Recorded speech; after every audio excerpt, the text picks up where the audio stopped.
Well, UFC 294 is in the books, and that means I got to review it. All right, let's get the preamble out of the way here for a moment. This card had a lot of, let's just say, political overtones to it, because we had roughly 2 weeks ago, Dana White had the, you know what, we're not banning flags anymore. Here we go. Let's roll. And then we went right back to banning flags. And that has caused a whole, in my opinion, rather silly conversation, because, like, here's the thing. If you're asking me, Mio, what is your thoughts on should fighters be able to bring out whatever flag they want to the cage and, grandstand? I don't care. And the reason I don't care is I'm neither a free speech absolutionist, like Dana White periodically likes to get on a kick of, and at the same time, I also don't think that you're ever going to get a super insightful political... I can't think of a single super insightful political take a fighter has had bringing out a flag. Don't get me wrong, they make plenty of statements, but they tend to be either just like really, really superficial that you can get through a quick Google search, or it's stuff that they throw out on their social media anyways. I mean, they're, to the credit of the fighters tonight, they all pretty much just did a kind of peace in Palestine. Let's move past this. Let's think about the people suffering in the Ukraine and Syria and Palestine. They handled it really, really well. And I'm sure they were, prepped and so on. But like, they went out there and they said nothing that anyone really could see is controversial. And that's kind of my point, is that that's what they put out on social media. So like, being able to bring out a flag doesn't really matter. Being able to make a political statement after the fight doesn't really matter. It's all just going to be mainstream stuff. Outside of, I guess, maybe the Armenia Azerbaijan stuff that came up with like Edmund Shabazian. That was a little bit more deep cut. But that's really about it. Like, people are going to have their toxic takes regardless of what fighters want. So like, I don't care one way or the other. My problem,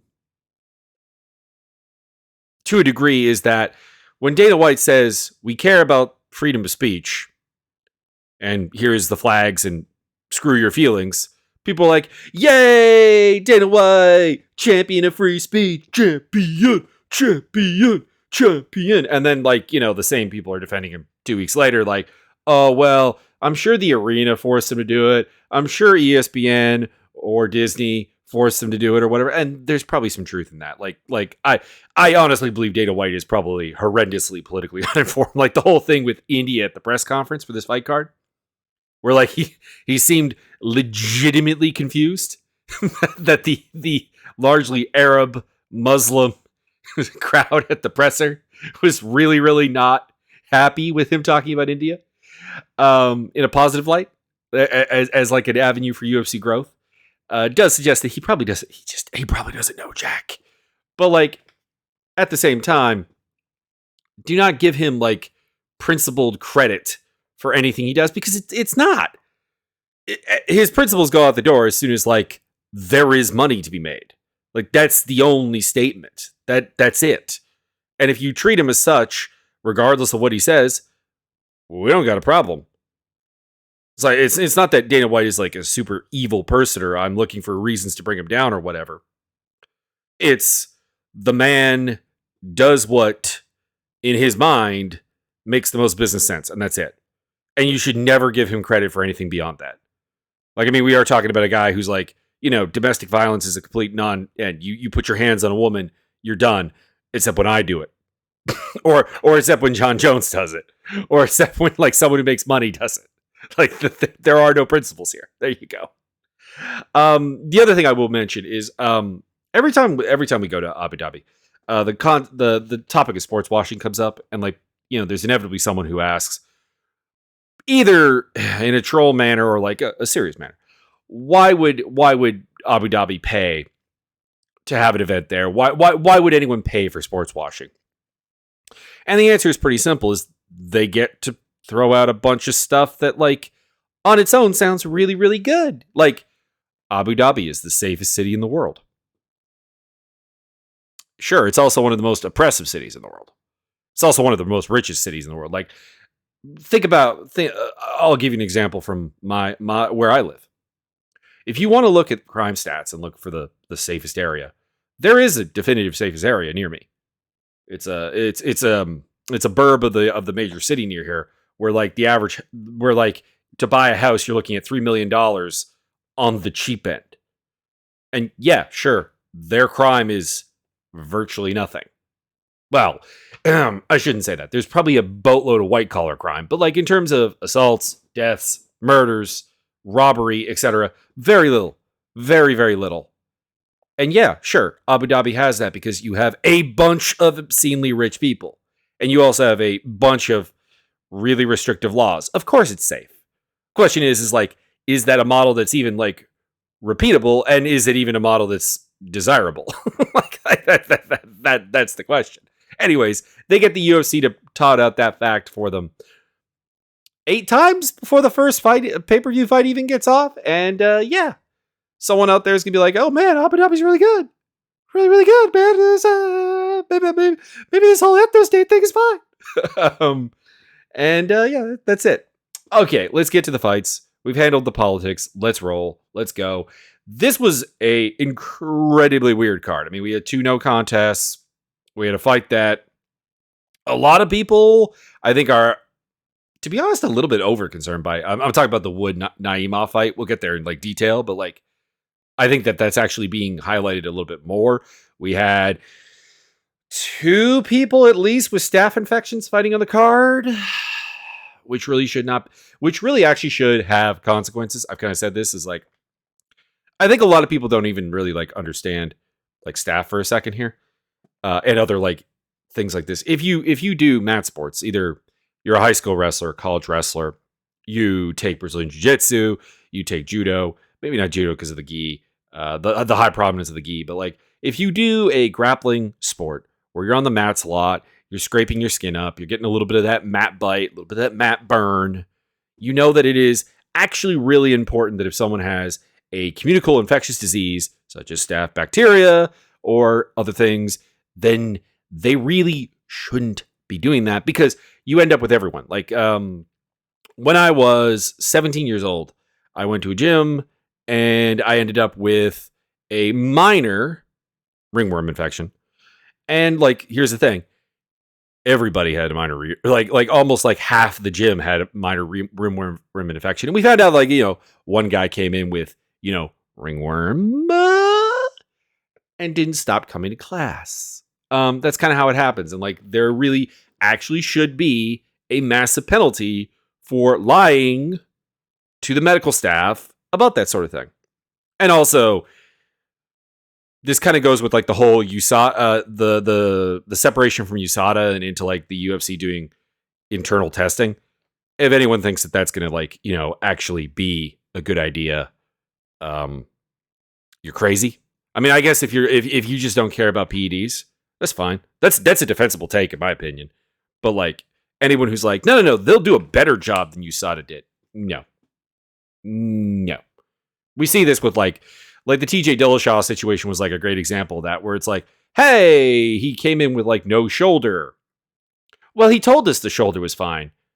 And you took his word for that? A guy coming off of double shoulder surgery and a guy with past shoulder issues.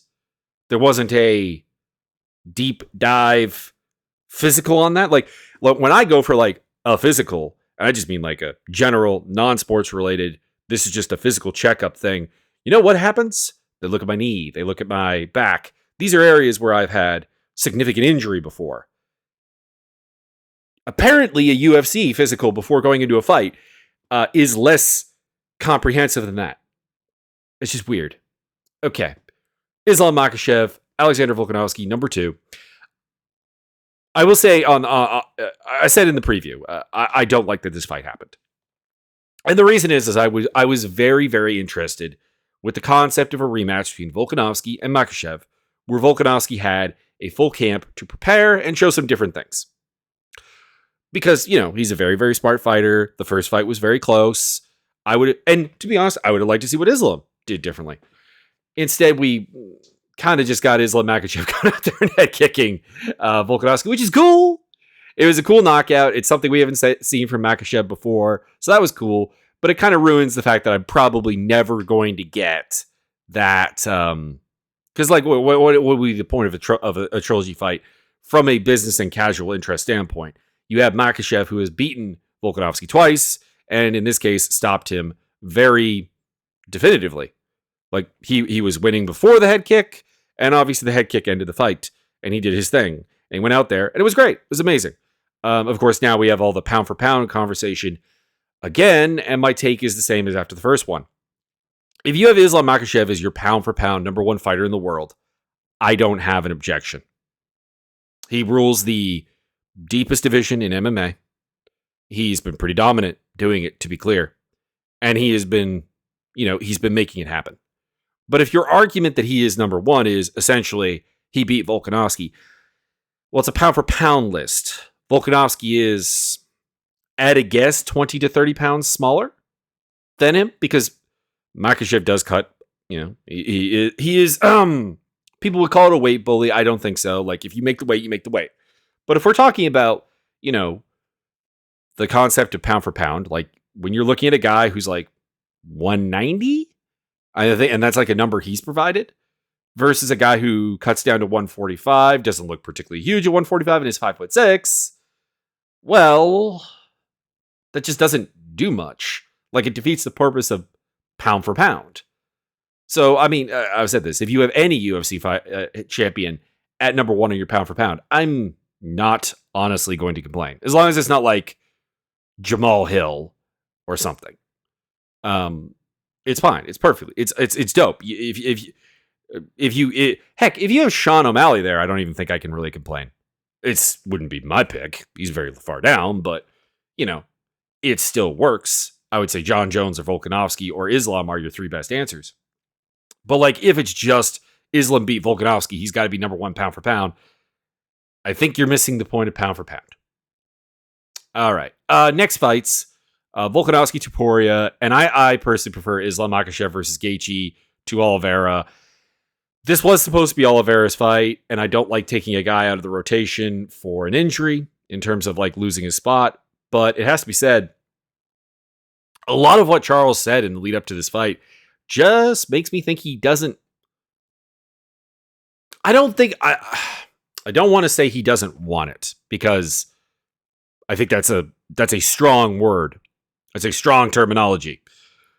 But there is an apprehension to Charles Oliveira that makes me not particularly interested in seeing him rematch Islam. I just kind of see the fight going the same way. And even though I'll pick Makhachev to beat Gaethje, it's at least a new conceptual idea. It's a more analytically interesting fight. Even if I'm a big Charles fan.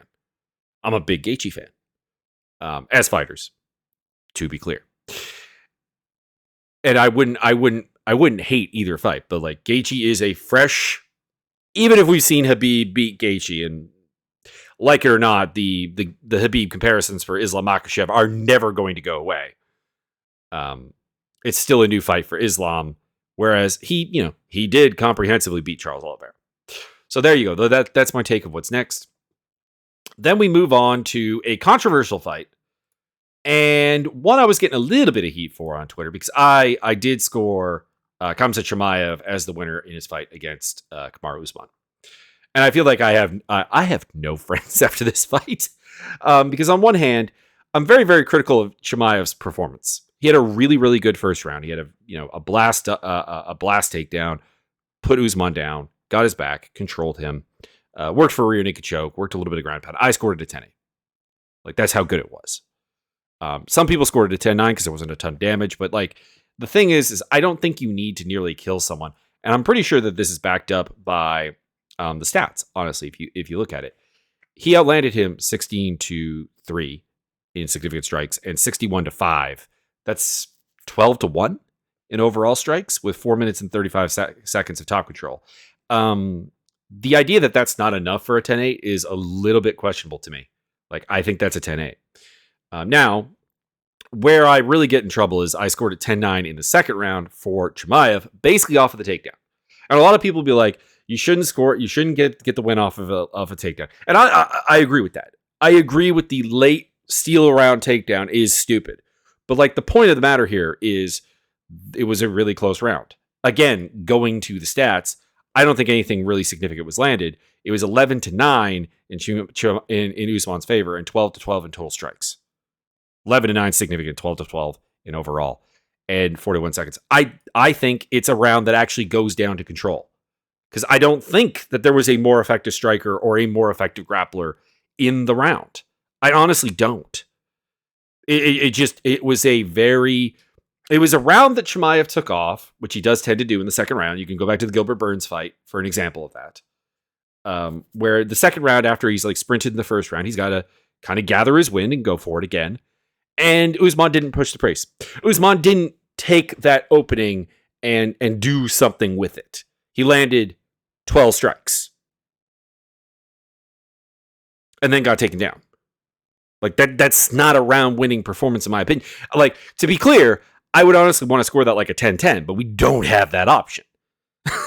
Like that's not allowed. That's highly discouraged. So I think, yeah, Chimaev won that round, and then I think Usman won the third because in the third, Usman got his striking going, outstruck him 22-13, significant 41-34 overall. Yes, there was 2 minutes of top control for Chimaev, but he didn't really do much with it. There wasn't a lot of like fierce ground and pound. There wasn't like a near submission or anything. And I think at the end of the day, 29-27, Chimaev is the best card. Now 28-28, also possible. There is, in my opinion, no way that Usman won the fight. Like there were people scoring at 29-28 Usman. I'm like, no. My God, if round 2 and round 3 are worth the same as round 1, I mean, just kill the sport now. If that is actually an accurate depiction of the scoring criteria, like real talk, if that is an accurate depiction of the scoring criteria, that is just terrible. Now, you might be like, hey, the Chimaev fans were happy with you. You scored in his favor. They're not, because I also don't believe that this fight proved anything. Like there are people out there advocating for Chimaev getting a title shot, and he's not done anything to do that. I mean, here's the thing. When he went up to 185, like a big question with him going up to 185 is, okay, you were a massive welterweight. How are you going to handle people that are possibly bigger than you, or at least on a more consistent basis, able to match you power and strength?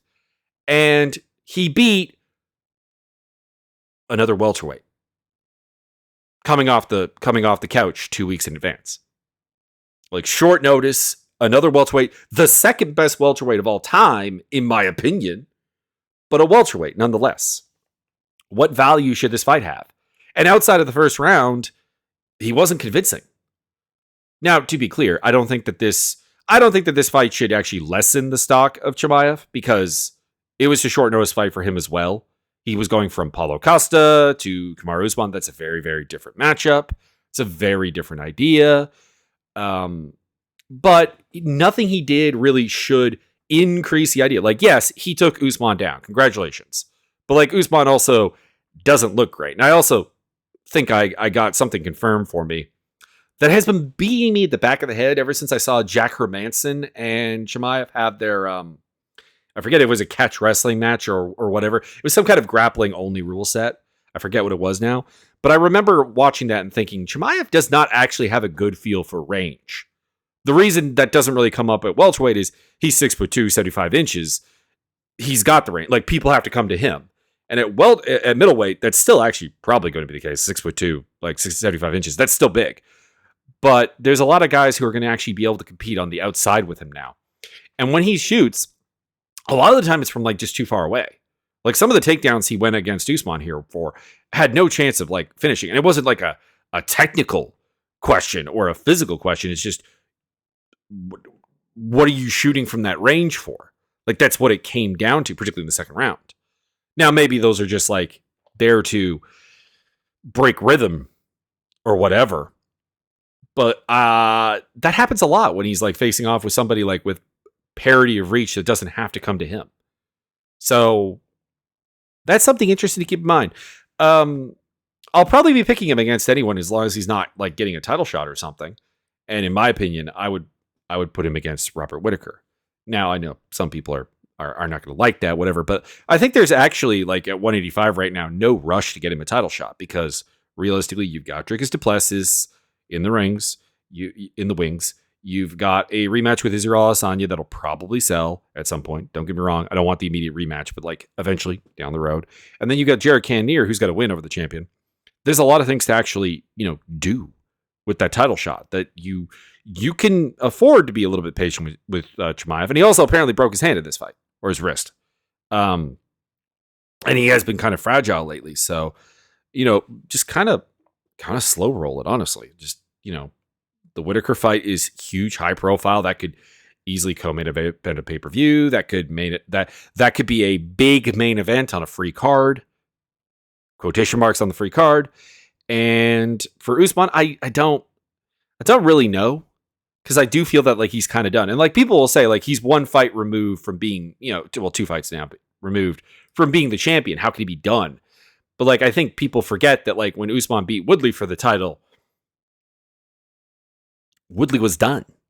Like there are multiple examples of a guy who loses his belt and like it is done. It is. People have worked out how to beat you. You're a little bit older. You're damaged. He's got, like in Usman's case, man has got no knees left.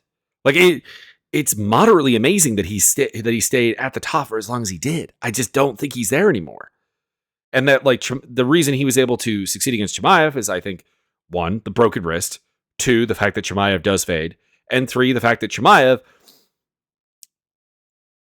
isn't really a technical mastermind fighter. Like it's very much a blunt hammer trying to break something. And that's probably about the thing that's like Usman can still like handle, really. Whereas like his third fight with Leon Edwards, he looked very bad. Maybe I'm wrong. Maybe it's just like, fighting Leon and Khamzat, that's just too high of a bar of physicality or whatever. But like, I don't know. I'm at the point where like I wouldn't mind seeing an Usman retirement fight. Send him out, and please God, don't do the Mauricio Shogun Hua send out where you put him up against Ihor Potara. Like, please don't do that. do a better job. Do something like what we did with Robbie Lawler against Nico Price, I guess. Although even that, like, I don't know, that was also pretty risky. It'll probably be handled very, very poorly is what I'm getting at. Magomed Ankalaev, Johnny Walker. Ankalaev was winning, got the takedown, illegal knee, no contest, boom, work a rematch. I don't have much else to say. There's a bit of a debate going on, I guess. Like there are some people who are like, well, he was concussed, so the doctor made the right call. And also, of course, people are like, he's fine. I'm on neither side. I'm on the side of like, if he is indeed concussed, it's probably a good thing. But like this doctor, and we're going to talk more about this doctor later on, when we get to Victor Henry, handled this very, very poorly. And there's like a weird take with like someone's like taking me to task for, because he's like, man, you think fighters are kind of dumb? I'm like, there are many dumb fighters. Many dumb fighters. I mean, if you've listened to like me break down certain fighters, I will actively refer to some of them as dumb. That even within their actual job of preparing for fights, that they just miss things. And like the point I'm trying to make here is that apparently it was where the doctor asked Johnny Walker, "Where are you?" Now keep in mind, the doctor is a non-native English speaker, speaking with an accent. Johnny Walker is a non-native English speaker, speaking with an accent. And Johnny Walker is not that bright. This is a guy who moved from Brazil to Ireland to fix his MMA career to train at SBG Ireland. That's not super intelligent. What I'm getting at is I think that when Johnny Walker answered, "Where are you?" with the desert, I think that was the answer you would have got at the start of the fight. Does he know where Abu Dhabi is and where that it's in the United Arab Emirates as a country? Does he? Do a lot of fighters? I don't know. Like watching the promotion for this, like there were a lot of fighters that like never mentioned United Arab Emirates, and like a lot of them did talk about like the Middle East as like a country. It's like Luke Thomas was kind of on the front lines of like, I don't buy that fighters. I don't know. I buy that fighters do not know the country that they're in fairly frequently. But anyways, it was a no contest. They got into a fracas at the end. Dana White even had to come in there, calm it down. Johnny Walker apparently got sent home or got kicked out of the arena again. If I was Johnny Walker, my God, I would not be happy with how I keep getting treated by the UFC. And like, I would be like, I don't know what his relationship with Conor McGregor is like, but I would get on the phone. I would get on the horn. Yeah, I guess the sporting answer again is to rebook the rematch and do whatever. But like at the same time, everything Ankalaev does seems to turn into complete terribleness. And also, there's a debate whether he should have just got DQ'd here. I just want consistency as far as this is concerned. If it's if you get, well, I mean, I guess we do get consistency with the one warning and so on. But I don't know. It's kind of weird that the UFC complains about fighters fouling and then like has done nothing to actually make fouls mean anything. Like we talked about this with like the eye pokes, cage grabs, so on. In this case, an illegal knee. Also, can we just simplify the knee rules? Really? Like that would probably be the best option. Moving on to the next fight, which was a better fight. Ikram Aliskerov finished Warlley Alves. Pretty cool. Like really, really good. Like we had a jumping knee. We had a big kick. Like Aliskerov looked like $1 million here. I want to make that quite clear. That being said, I will also say that the commentary was particularly DC. By the way, DC had a really bad night on commentary. Not surprising. Was overselling the living heck out of this. Like for perspective's sake, this was a fight between Ikram Aliskerov in his second UFC fight, not including his Contender Series fight, against a guy who fights a weight class down and is 1-3 in his last 4. Warlley Alves is not a joke. He's not a bad fighter. Beating him doesn't mean nothing. But beating him does not mean, hey, oh my God, if you're not in the top 15, you're instantly going to lose to Ikram Aliskerov. This guy's going for the title. This guy's the big rising star in the division, which is weird because it's the same division Khamzat is in, and Khamzat has beaten him. There was just like some ridiculous over dramatization of this with, like, he beat a late notice replacement who happens to be much smaller than him and is on a bad streak in his own right. Why are we hyping the living heck out of this win? That's all I have to say. As for our next opponent, I've got Aliskerov versus Anthony Hernandez. And for some reason, I really want to see Warlley Alves fight Trevin Giles. It was just like a random, like looking down the rankings, and they're kind of close to each other on Tapology's rankings. And I was just like, ooh, that would actually be kind of cool. And kind of, it fits. It fits both fighters' like kind of trajectory. Said Nurmagomedov hit a ninja choke against Muin Gafurov. Cool. Awesome. Said is still very overhyped, but it's fine. Him versus the winner of Mario Bautista versus Ricky Simone, and Gafurov versus Dan Argueta is my picks. Tim Elliott versus Muhammad Makhachev. Again, another big hype train. I bet money on Elliott. He obviously lost. He tapped out. There's no question about it. But at the same time, he also tapped out after getting told to stop for illegal knees that weren't illegal. Like they were legal. And also, again, the rules, please. Can we just make grounded knees to the head of an opponent? Because like the whole gaming thing where it's like, oh, I'm gonna put my hand down and I'm you can't knee me now. You can't do it. You can't. I'm a grounded opponent now. Why is that different than like when your hands are up? Like there is literally no impact difference if your hands are touching the ground versus if your hands are up. Like the difference is, I guess, is that you can't defend against the knees because your hands are down. But like, guess what? Choose. You can keep the hands down to stabilize yourself, or you can block the knees. How does that sound? Like putting your hands down and like doesn't prevent me from being able to head kick you or something. Like it's such a ridiculous rule. It's so dumb. kind of like Aliskerov and Kamzat to a certain degree. People are like, man, Mokaev answered some questions tonight. I don't know. I don't really. Like, he's still, for a guy who has 4 finishes in 5 UFC fights, I know this is going to sound really weird, but there's still a lack of activity, a lack of like actual danger. Like, he doesn't ground and pound. He's very happy to lock people down and control them. And I think what throws me off with him is he talks such a big game. I think if the hype train wasn't there, if he wasn't talking the game he is, I'm going to be the youngest champion was his big thing for a long time. I'm going to be so amazing. And then like after the fight, he's like, oh man, look, it's so impressive that I beat Tim Elliott. What? You're supposed to be the youngest champion in UFC history. How is it impressive that you beat Tim Elliott? What are you doing? Make up your mind. He called out Kai Kara-France. Why not? He called out DC brought up Metal Cop, and then he called out somebody. Amir Albazi.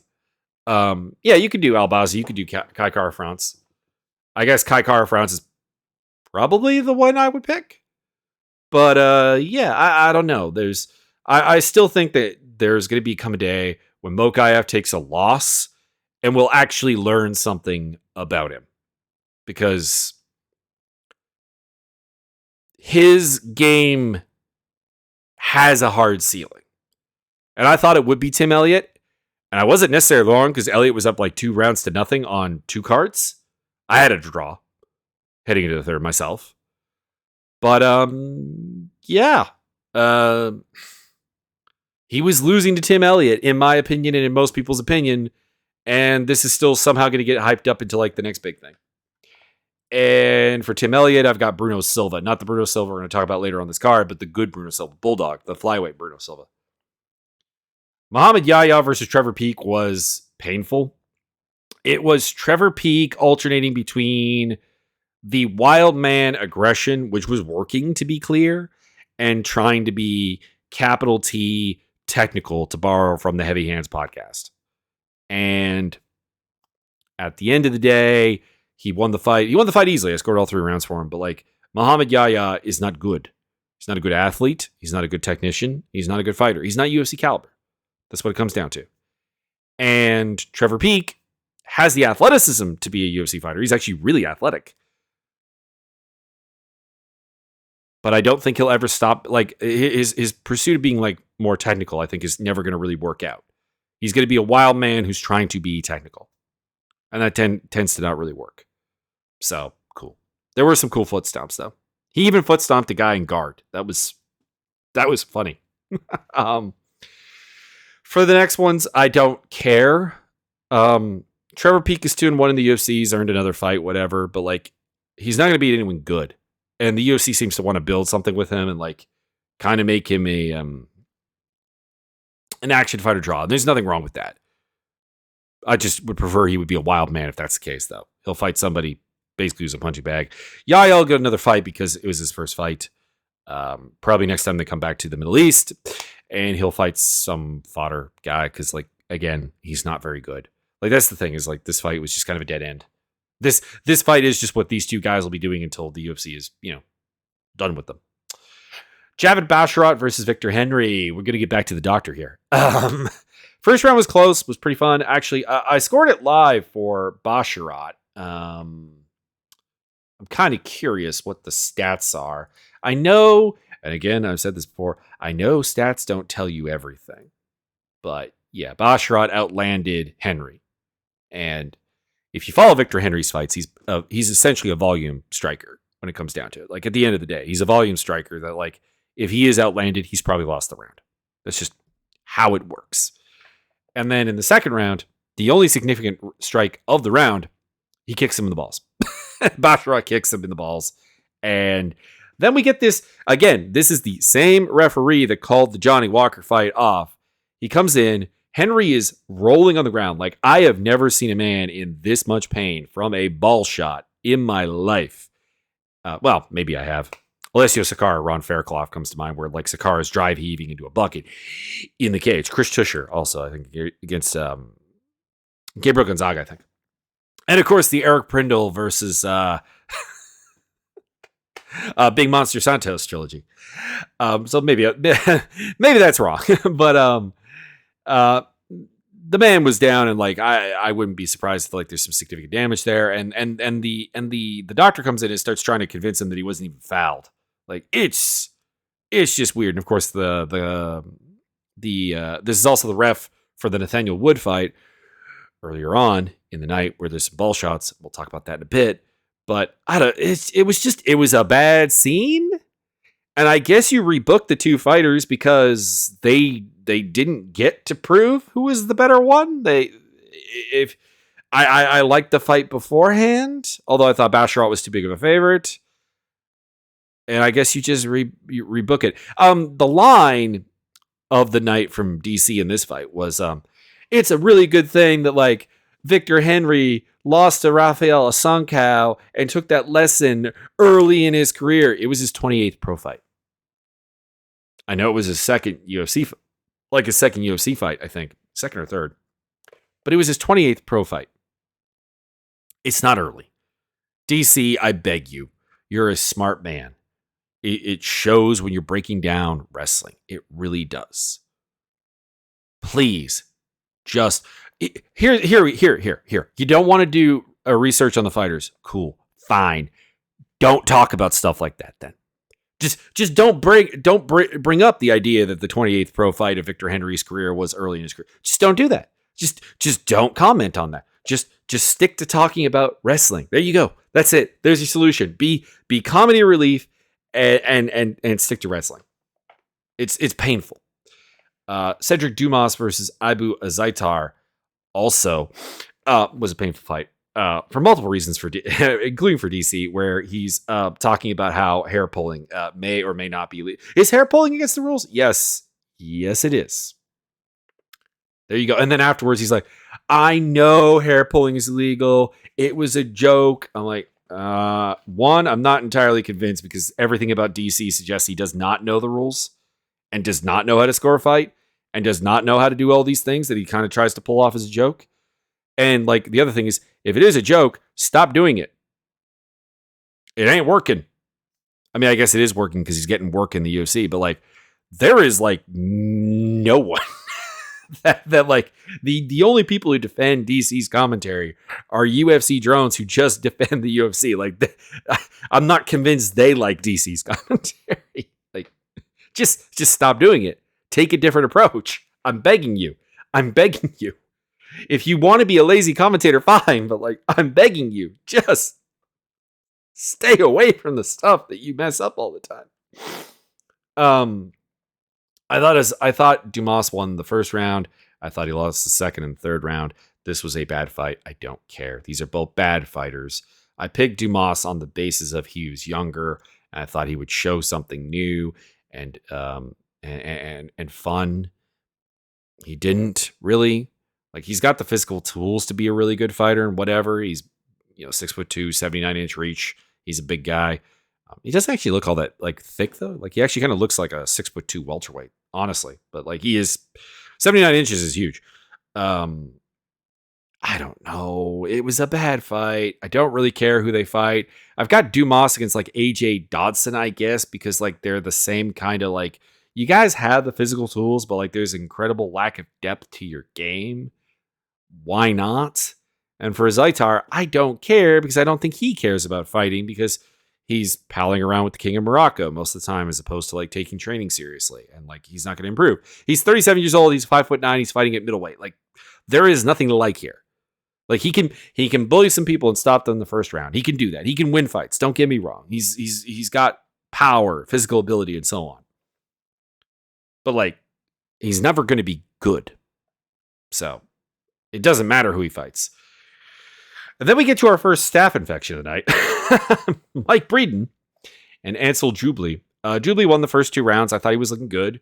He was doing some good body work. He's working on a jab very effectively. He's 6 foot tall. He's got range. He's working his thing. 69 inches is not huge, though. Giggity. He was doing well. Now, both these guys had like moments of this fight where I was like, oh, that's pretty good. That's pretty nice. That's like some good body work. And then they would go away from it. There was a moment where Jubilee in the start of the second round hurt Breeden quite badly and just starts flurrying, becomes a headhunter. terrible.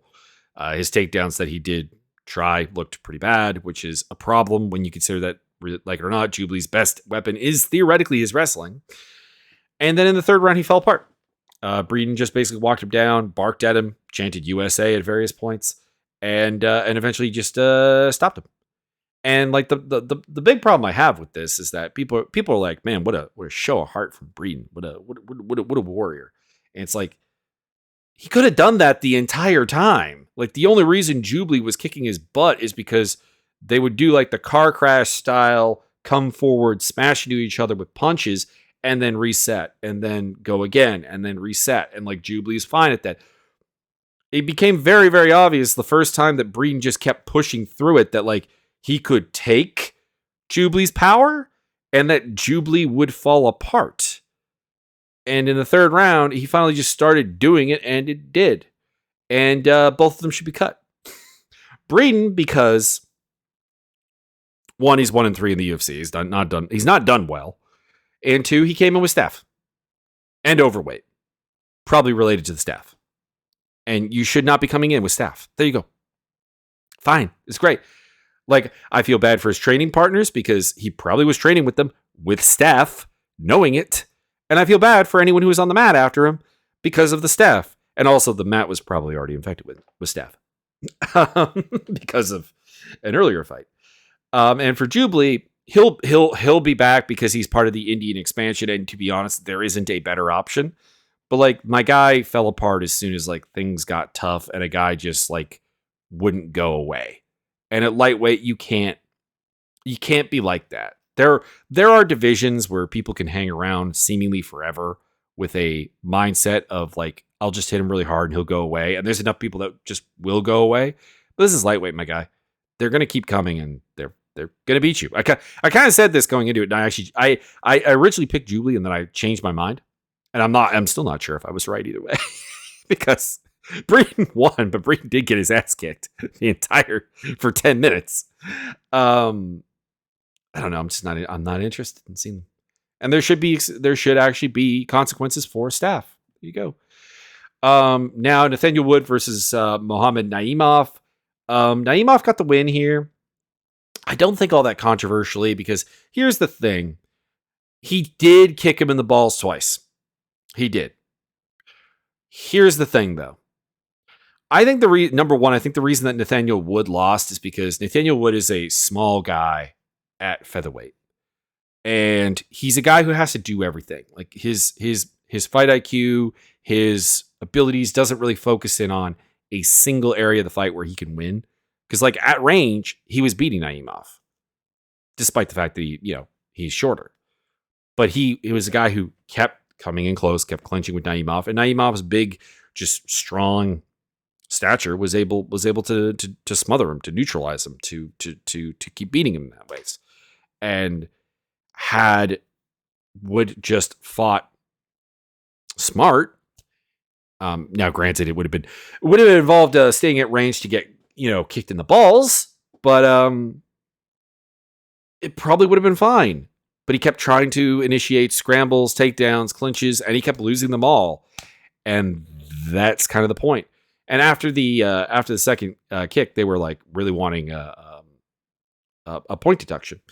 And the thing is that you tend to get 2 warnings for a ball shot. Like we've seen 4 ball shots in a fight without a point being deducted. Like, unfortunately, don't get me wrong, if we want to make an announcement today that the UFC is going to be pushing for like a harsher foul penalty to the point where like 2 ball shots is a point deduction, I will sign up for that. I will sign on the dotted line, especially for eye pokes and cage grabs and stuff. But that's not the world we live in. And that's not the world Nathaniel Wood's been fighting in this whole time. So when he went out there, he lost. He just lost. He fell into a trap fight with Naimov. And I described it as that. My tweet at the beginning was basically like, Naimov is like a giant neon sign that yells trap. Trap fight at you. Because he's big and just skilled enough to make it really, really difficult. And I don't know why Wood took the fight. He should have won. He is the better fighter of the two, but he fought dumb. He didn't maximize his advantages over Wood, or over Naimov, and he lost. Naimov, I got Kyle Nelson as an opponent. I've got Wood versus Nate Landwehr because Nate Landwehr is kind of a similar guy. He's a big guy. He's 5'9", has a pretty decent reach, has a warrior spirit, and so on, and makes things pretty hard. But at the same time, it's a fight that Wood should win just by being faster and the cleaner technician. And we'll see if he can learn from this fight and move forward. The problem is he's been around for too long of a time for me to think that he's really going to change because he is 30 years old. And I was talking with someone on Twitter and I basically said, he's probably not going to rewire his brain, unfortunately. And we're going to get moments like this where Wood should win, but he is fighting a guy bigger and he's not going to avoid the things that lead to that being a problem. Victoria Dudikova, Jinyu Fry. I scored all 3 rounds for Dudikova because she did things, and this fight basically went like I thought. If you're looking at this at any given moment, who was throwing the cleaner punches or doing things in a more technical way that was more impressive, it was Jinyu Fry, but she wasn't doing enough of them because that's what she does. What were the stats? Let's see here. Dudikova outlanded her 30-16 in significant strikes in the first round. They were 11-11 in the second round, with 37-28 in favor of Dudikova overall. And she had 3. She did get taken down. I guess you could give that second round to Fry on control. 3 minutes and 48 seconds top control. Dudikova then just outlanded her again in the third round. So 29-28 or 30-27 Dudikova, these are the only scores available. The second round could go to Fry. I don't know. I've got to hate on Virginia Fry because she should be really good. She should actually be much better. But at 38 years old, she hasn't learned to be an imposition of a fighter who she hasn't done much. And then this was of course the first staph infection because apparently Dudikova had staph in her butt. And a bleeding abscess in it. Why would you take the fight? Why would you not pull out? And also, here's the other thing about this whole staph thing. It's why are they even just stooging on themselves too? It's man, people are going to be really impressed that I fought with staph, and in no way are my gym mates going to be like, you grappled with us with staph and put it all over the freaking mats. What are you doing? I know you can wear rash guards. There are ways to keep it from spreading, but Jesus Christ, people. And then we had Bruno Silva versus Shara Bullet, which ended a decision. Shara Bullet is not very good, and I picked him to win this fight. And his kick heavy offense did it, and he was very, very active off the bottom. He's aggressive from the bottom, but in a way that I think is actually bad because his aggression is I'm going to throw elbows and up kicks if you let me and stuff from the bottom, and that's how I'm going to make you miserable when you try to take me down. But his takedown defense is not super amazing. His ability to force a scramble is not super amazing. His ability to sweep is not super amazing. Against somebody who's just not broken like Bruno Silva is, he'll get in trouble. Someone did say on Twitter, there are some takes that I think are a little bit over aggressive about it, where they're man, if Shara Bullet just fights a competent grappler, he's going to instantly lose. It's Bruno Silva by this division standards is a competent grappler. That's the problem is this is middleweight, guys. There are plenty of middleweights he can beat. There really are, but he has limited boxing. There's some boxing, but it's limited. He's a good kicker. That's it. He's a good kicker. He's flashy. He's pretty big. Assuming he can see out of that one effed up eye of his, he's got tools, but it honestly feels like it would have been better for him to lose this fight and then kind of regroup and figure things out. It's the classic undefeated fighters problem is they often don't seem to realize that they're actually incredibly beatable and they just haven't fought anyone that'll take advantage of that. So this was another fight that got me no friends because on one hand, I'm Shara Bullet can be good. And people are boo this man. He thinks Shara Bullet could be good. And then on the other hand, people are you think Shara Bullet's not a future champion? How dare you? I've got Shara Bullet versus Roman Kopylov. I've got Bruno Silva versus Edmund Shabazian because Bruno Silva, Shabazian, 2 broken fighters, still capable, still have physical ability. Shabazian has the higher upside because he's younger. But they'll go out there and hopefully one of them will find themselves. That's, I guess, my goal. Picks went pretty damn well. How'd I do on this card again? Let me just quickly have a look here and put this into perspective. I don't actually have the fight card up. I am a genius. Sorry, you get some typing sounds here for a second. There we are. So I won on Makhachev, Chimaev, Alskarov, Nurmagomedov. I lost on Elliott. Peak was a win. Dumas was a win. Breen was a win. Wood was a loss. Dudakova was a win. And Charbot was a win. So there you go. I went 9-2-2. Not bad.